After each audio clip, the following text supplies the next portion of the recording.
Unacademy. Let's crack it. Hello दोस्तों, welcome to Pathfinder. This is me Richa Pandey, आप सबकी current affairs की faculty. आइए न्यूज़ पे चलते हैं और देख लेते हैं कि आज की इस वीडियो में क्या कुछ इंपॉर्टेंट हम करने वाले हैं डिस्कस। रिसेंटली एक बहुत ही बड़ी खबर आई है जिसमें कि यमन के हुथी जो रेबल ग्रुप्स हैं उन्होंने 3 कमर्शियल जो समुद्री जहाज हैं उस पर मिसाइल से हिट किया है। ऑल्सो यूएस की एक वॉरशिप जो कि रेड सी से गुजर रही थी उस पर भी उन्होंने अटैक किया है।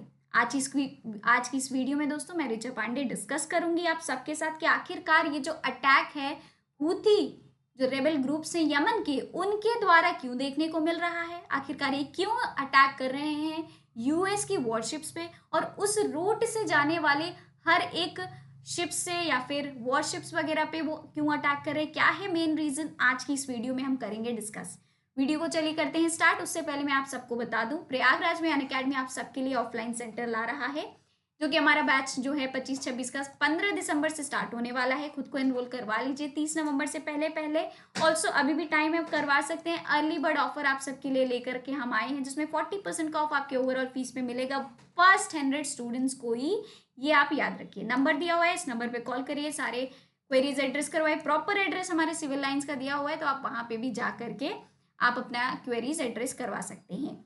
ऑल्सो अगर आप ओल्ड राजेंद्र नगर में हमारे अनअकैडमी जो ऑफलाइन सेंटर है वहाँ पे एडमिशन्स लेना चाहते हैं तो एडमिशन्स दोस्तों हो गया है स्टार्ट। हमारा कोर्स फीस जो कि पहले 1,75,000 का था अब वो सिर्फ 109,999 पे हो गया है जिसमें कि आपको 40% का ऑफ दोस्तों मिलने वाला है डिस्काउंट। तो इसको याद रखिए और हमारा बैच स्टार्ट होने वाला है 30 दिसंबर से।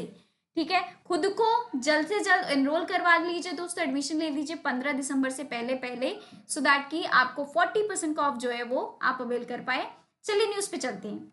अब दोस्तों हम एक बात कर लेते हैं ना लोकेशन वाइज, ठीक है, कि जिन प्लेसेस के बारे में हम बात कर रहे हैं, रेड सी हो गया, ठीक है, या फिर आपके कैनाल के बारे में अगर डिस्कस कर रहे हैं, ठीक है, यमन के जो हूथी जो रिवल ग्रुप है इनके बारे में बात कर रहे हैं तो हम इसके बारे में एक तरीके से वर्ल्ड मैप में लोकेशन देख लेते हैं। ये आप देख रहे होंगे, ये जो आपको टेरिटरी दिख रही है ये क्या है दोस्तों, ये है रेड सी जो कि आपको मिडिल ईस्ट में देखने को मिलेगा। ठीक है, ऑल्सो यहाँ पे आप देख रहे होंगे, यहाँ पे ये आपका स्विस कैनल से कनेक्ट हो रहा है। ठीक है, मेडिटेरियन सी से जाते जाते ये स्विस कैनल से कनेक्ट होता है। स्विस कैनल जो दोस्तों है वो 2 तरीके से ये क्या किया है, इसकी डिवीजन जो है वो की गई है।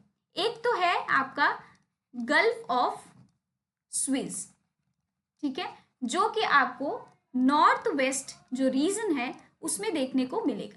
दूसरा है आपका गल्फ ऑफ काबा, ठीक है, क्या है, गल्फ ऑफ अकाबा, जो कि आपको नॉर्थ ईस्ट रीजन में देखने को मिलेगा, जो कि मेडिटेरियन सी से कनेक्ट होते हुए ये स्विस कैनल की तरफ जाती है।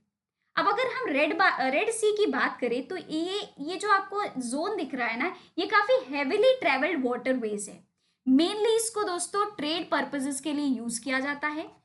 ट्रेड, ये जो आपका ये जो लोकेटेड ये जो रेड सी का आप जोन देख रहे हो, ये एरिया देख रहे हो, वाटरवे देख रहे हो दोस्तों, ये काफी ज्यादा इकोनॉमिकल भी है। क्यों इकोनॉमिकल है, क्योंकि यहाँ से जो गुजरती हुई जो सीज वगैरह ये शिप्स वगैरह हैं या फिर जो वॉरशिप्स वगैरह हैं आप देखोगे उसमें फ्यूल जो है वो काफी कम मतलब कंज्यूम किया जाता है उन शिप्स के द्वारा। इस वजह से ये काफ़ी अच्छा वाटरवेज है, ये वाटर पाथ है जिसमें कि जो कंट्रीज हैं उनकी जो मैरीटाइम के द्वारा जो ट्रांसपोर्टेशन की जाती है ट्रेड के लिए वो ज़्यादातर इस पाथ को यूज़ करते हैं।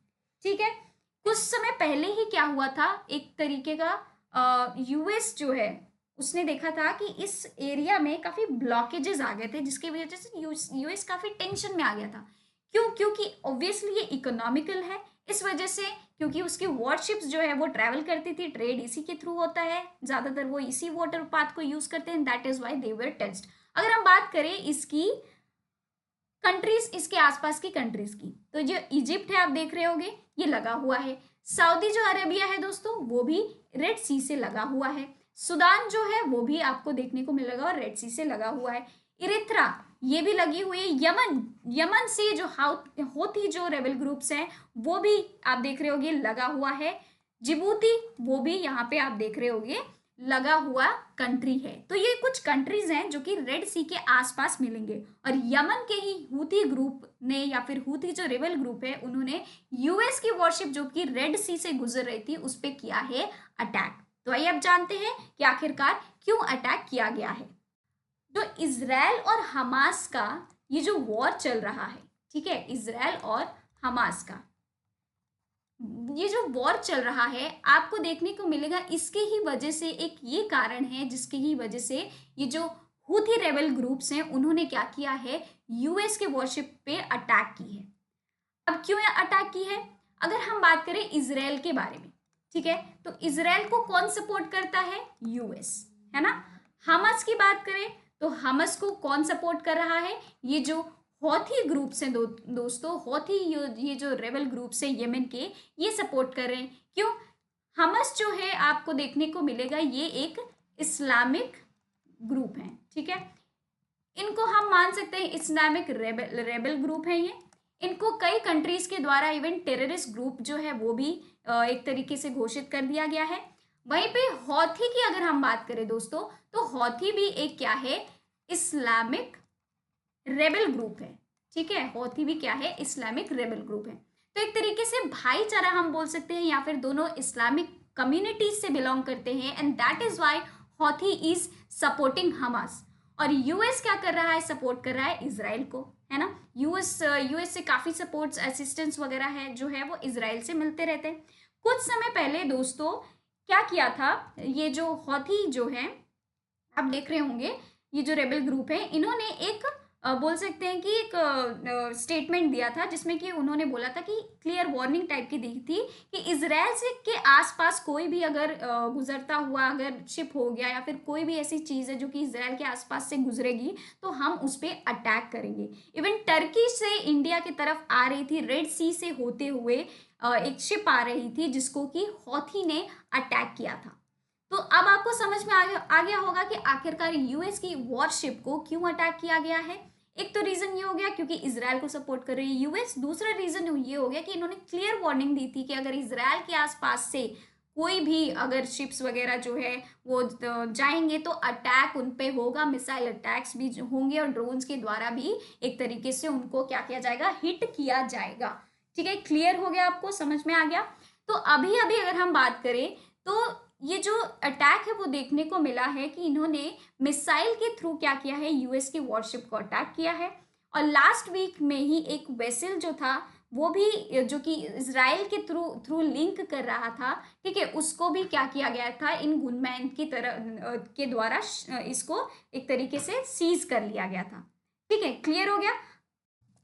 ऑल्सो दोस्तों अगर हम बात करें तो ये इजराइल के अगेंस्ट है जो कि हमस के साथ कंटिन्यूस वॉर पे लगा हुआ है और हमस को सपोर्ट करे फेवर में है। तो इन्होंने कई सारे ड्रोन्स और मिसाइल्स जो हैं वो भी हम इजराइल की तरफ छोड़े हैं। बात करें सोर्सेज की तो सोर्सेज से हमें ये पता चला है कि बल्क करियर शिप, जो बल्क में करियर शिप्स वगैरह जो रेड सी से गुजर रहे थे उनको हिट किया गया है एटलीस्ट 2 ड्रोन्स के द्वारा। क्लियर हो गया। अब हम बात करते हैं कि ये जो लड़ाई है, जो दोनों तरफ से ये जो लड़ाई हमें देखने को मिल रही है जिसमें कि अब हाउथी जो रेबल ग्रुप है उनका भी इन्वॉल्वमेंट हो चुका है, तो यूएस की वॉरशिप पे क्या किया गया है, अटैक किया गया। तो आखिरकार अब यूएस क्या एक्शन लेगी, इसके लिए एक सर्विलेंस जो कि चाइना के एक बलून जो था, एयर बलून, वो यूएस के ऊपर से क्या कर रहा था, गुजर रहा था, ठीक है, एयरवेज से, उसको एक तरीके से सर्विलेंस के लिए वो गुजर रहा था। लेकिन क्योंकि वो यूएस का उसमें कोई कंसेंट नहीं था, चाइना ने यूएस से बिना पूछे उस एयर बलून को क्रॉस कराया था एयर पे, इसलिए यूएस का ये एयर स्पेस का वायलेशन किया गया। इस वजह से यूएस ने क्या कर दिया था, उस एयर बलून को नष्ट कर दिया था दोस्तों। तो देखने की अब ये बात है कि यूएस की वॉरशिप के दोस्तों अटैक हुआ है, तो क्या यूएस इसको हल्के में लेता है या फिर वॉर की एक तरीके से बोल सकते हैं कि वो भी स्टार्ट करने वाला है और घोषणा करने वाला है। तो ये एक देखने की बात है कि आखिरकार अब यूएस की तरफ से क्या एक्शन आने वाला है। तो आज के लिए बस इतना ही दोस्तों, मिलते हैं हम अपनी अगली वीडियो में। Till then, bye bye, take care. और अगर आप हमारे मुखर्जी नगर के ऑफलाइन सेंटर से अगर जुड़ना चाहते हो, करोल बाग के अगर सेंटर से जुड़ना चाहते हो दोस्तों, तो आपके लिए जो हमारा बैच है वो स्टार्ट होने वाला है 30 नवंबर से। खुद को करवाइए एनरोल इस बैच में 25-26 के। 30 नवंबर से पहले पहले क्या कर लीजिए दोस्तों, एनरोल करवा लीजिए। 35% का ऑफ जो है इस पे आपको मिल जाएगा। ठीक है, चलिए आगे बढ़ते हैं, मिलते हैं अपने अगली वीडियो में। Till then bye bye, take care and have a good day. Unacademy. Let's crack it.